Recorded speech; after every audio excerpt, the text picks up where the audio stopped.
Ja, nou, ik ben er nog nooit geweest. Ik vind het altijd heel leuk.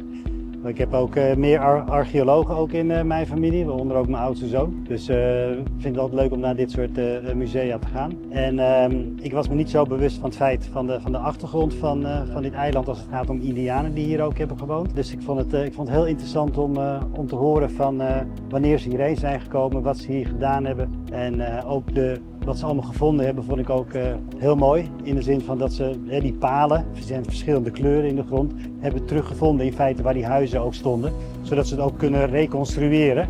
En reconstrueren is gewoon heel belangrijk. Ook voor je kinderen en je kleinkinderen om aan te geven van ja, waar kom je vandaan? En hoe heb je je maatschappij opgebouwd? Ja, heel goed. We hebben een rondje gedaan. Alle ministers, inclusief de prime minister, hebben aangegeven wat de ambities zijn. Ik moet zeggen dat ik daar van onder de indruk ben. Wel heel veel ambities. Jullie hier moeten goed kijken naar capaciteit, hè? Want je hebt natuurlijk capaciteit nodig om activiteiten uit te voeren. En ik heb aangegeven daar waar we kennis en kunde vanuit Nederland zouden kunnen inbrengen, dat ik daar graag naar kijk. Ja, nou die samenwerking die is er al. Die is denk ik nu ook goed. En we moeten kijken hoe we dat ook voor gaan zetten in de komende tijd.